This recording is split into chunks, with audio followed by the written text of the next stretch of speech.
Goes off the mark, he's away. That's a beautiful straight drive from Tendulkar. Hello friends, welcome back to our channel straight drive. My name is Darpan with RK sir.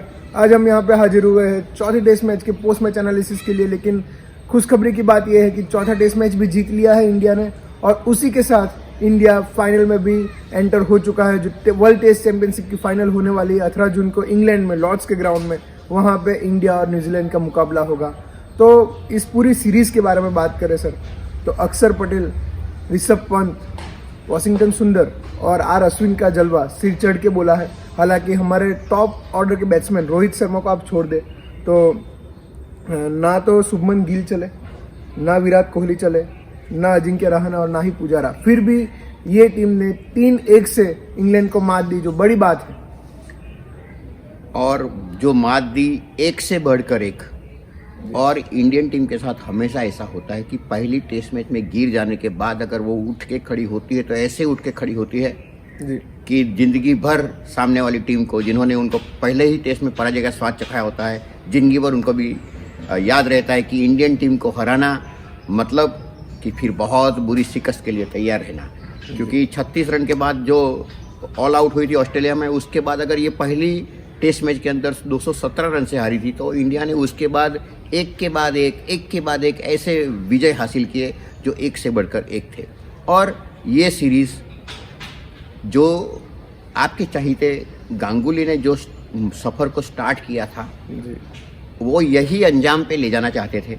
और आज ठीक उसी जगह Indian cricket team खड़ी है जहां कभी सौरव गांगुली ने ऐसा ख्वाब देखा था। जी बिल्कुल। और मजे की बात यह है कि आज वही सौरव गांगुली बीसीसीआई के प्रेसिडेंट भी है।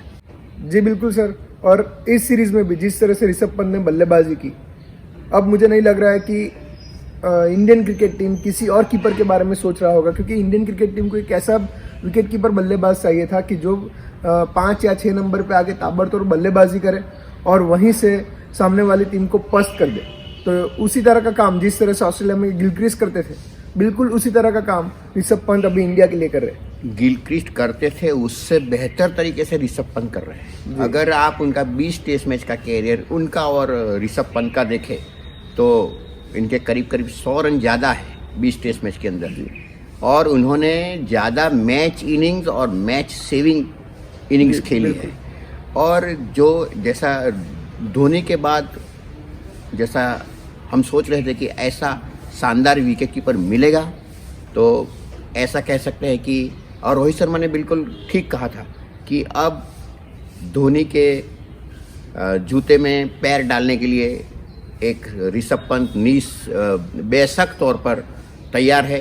और हमने देखा भी, क्योंकि ऋषभ पंत बिल्कुल इतना फियरलेस खिलाड़ी शायद आज की डेट में वर्ल्ड क्रिकेट में नहीं होगा। और वो जितनी ही परिस्थितियाँ खतरनाक होती है, वो खुद इतने खतरनाक बन जाते हैं। और हमेशा जब आए तो इंडियन टीम हमेशा या तो मैच बचाने के लिए जूझ रही थी या तो मैच जीतने के लिए जूझ रही थी। और उनका जो खेलने का अंदाज, और एंडरसन को जो उन्होंने एक रिवर्स स्वीप लगाया, तो 600 विकेट लेने वाला एंडरसन ये उनकी रिवर्स स्वीप को कभी भूल नहीं पाएगा। और ऋषभ पंत की बैटिंग, जो सैमसन बहुत पीछे चले गए हैं, संजू सैमसन, और दूसरे कीपर भी बहुत पीछे चले गए हैं, क्योंकि अब धोनी के बाद ऐसा परमानेंट कीपर अपना इंडिया को मिला है। और जैसा हम कहते आ रहे हैं कि अगर आपका बैटिंग परफॉर्मेंस सही रहता है तो आपके दूसरे क्वालिटीज़ भी उभर के बाहर आती है। उनकी कीपिंग बेशक तौर पे बहुत बेहतरीन रही है।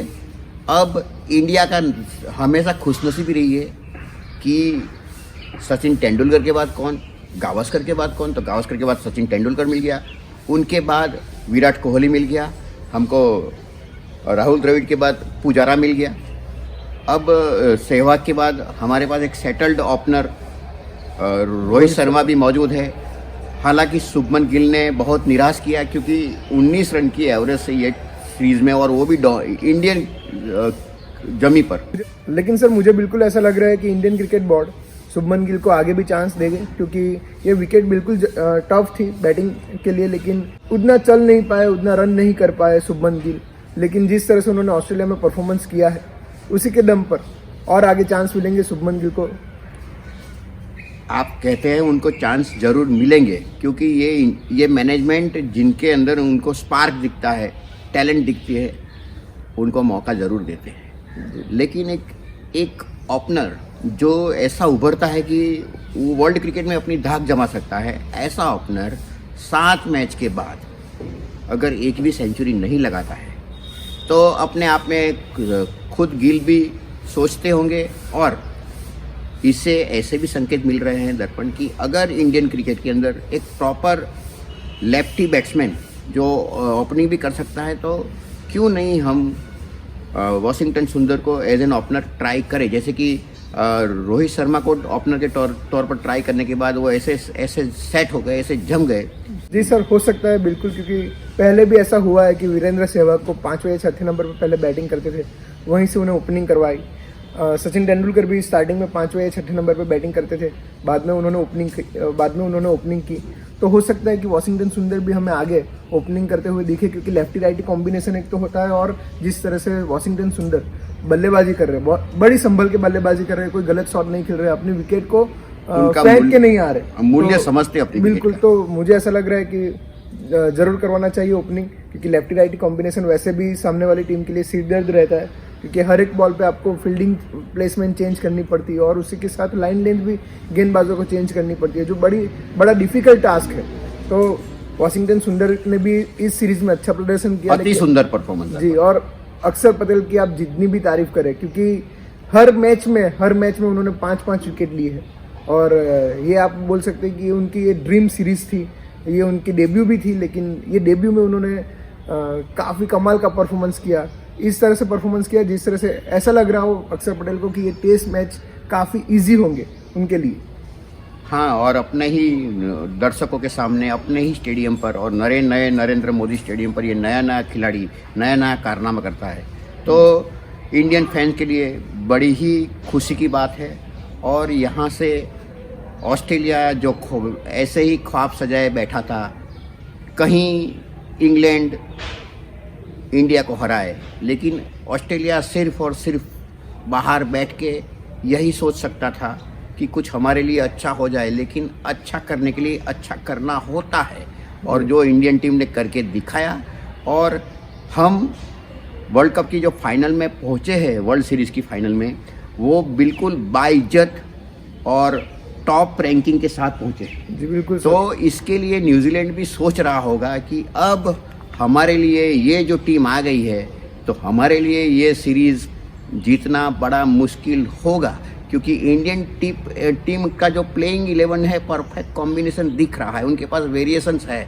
अगर कोई खिलाड़ी चोटिल हो जाता है या नहीं खेल पाता है, तो ऐसा नहीं है कि बेंच स्ट्रेंथ की कमज़ोर बेंच स्ट्रेंथ की वजह से वो मैच हार सकता है, ऐसा कभी भी नहीं हो सकता है, क्योंकि बेंच स्ट्रेंथ के ऊपर इंडियन टीम मैनेजमेंट ने बड़ा ही गौर से काम किया। जी सर, लेकिन इस टीम का पूरा श्रेय मुझे लगता है कि रवि शास्त्री को जाना चाहिए, क्योंकि रवि शास्त्री ने जिस तरह से ये टीम को बिल्डअप किया, बेंच स्ट्रेंथ भी उतनी ही मजबूत, जिस तरह से वो मेन टीम हो उसी तरह से बेंच स्ट्रेंथ भी बहुत मजबूत किया गया उनको, बिल्कुल।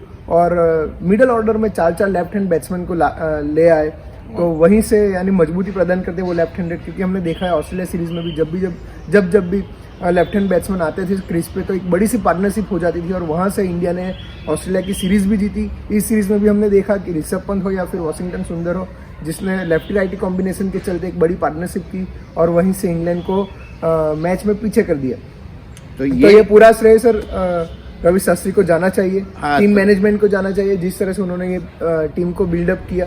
इनके पीछे एक लंबी सोच दिखाई पड़ रही है दर्पण। जब भी इंडिया टीम हारी है, तो जब टॉप ऑर्डर फेल हुआ, तो इसके बाद में लोअर ऑर्डर कुछ कर नहीं पाए। तो यहाँ से उन्होंने सीख ली कि ये जो बॉटम में जो है खिलाड़ी, वो ऐसे होने चाहिए, खास करके 6, 7, 8, 9 नंबर पे, जो मैच का रुख बदलते। और उनमें प्रमुख तौर पर ऋषभ पंत का इस्तेमाल किया गया। ऋषभ पंत अंडर 9 से दुनिया का आंखों का तारा बन चुके थे, और उन्होंने उनको प्रॉपर चांसेस दिए भी, और उनको इनका नतीजा मिला भी। तो वॉशिंगटन सुंदर भी एक अच्छी शोध रही, एक अच्छा तलाश रही इंडियन टीम की। जी बिल्कुल सर।